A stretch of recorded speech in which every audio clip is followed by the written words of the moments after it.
ধুবুৰী জিলাৰ চাপৰৰ চৰ ঘূনিমাৰীত দিনৰ পোহৰতে চলিছে জুৱা খেল। হয়, আপুনি ঠিকেই শুনিছে।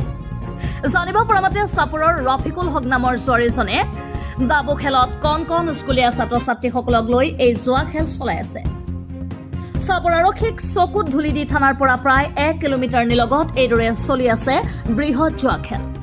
চৰকাৰৰ কঠোৰ বাধা কোনেওচি এইজন জুৱাৰীয়ে চলাই গৈছে নিজৰ জুৱা খেল। এতিয়া চাপৰ আৰক্ষীৰ লগতে ধুবুৰী জিলা আৰক্ষীয়ে এই জুৱাৰীজনক কৰায়ত্ব কৰিব পাৰিবনে নাই সেয়া পৰৱৰ্তী সময়তহে লক্ষণীয় হ'ব। এক গোপন সূত্ৰৰ পৰা জানিব পৰা মতে ৰফিকুল হক নামৰ জুৱা খেলৰ এই মহা খলনায়কজন দীৰ্ঘদিনৰ পৰাই অঞ্চলটোত জুৱা খেল চলাই আছে। কাৰ আশীৰ্বাদত এই জুৱা খেল চলাই আছে সেয়া নিশ্চয় আৰক্ষীৰ সঠিক তদন্তৰ পিছতহে ওলাই পৰিব। চাপৰৰ পৰা আমানুৰ ইছলামৰ report, the real fact. Dhubri জিলাৰ চাপৰৰ চৰ ঘূনিমাৰীত দিনৰ পোহৰতে চলিছে জুৱা খেল। হয়, আপুনি ঠিকেই শুনিছে।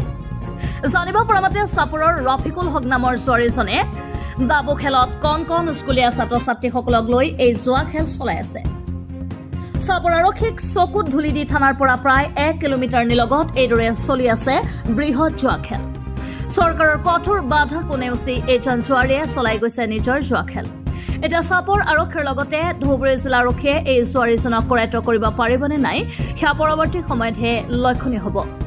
এক গোপন সূত্ৰৰ পৰা জানিব পৰা মতে ৰফিকুল হক নামৰ জুৱা খেলৰ এই মহা খলনায়কজন দীৰ্ঘদিনৰ পৰাই অঞ্চলটোত জুৱা খেল চলাই আছে।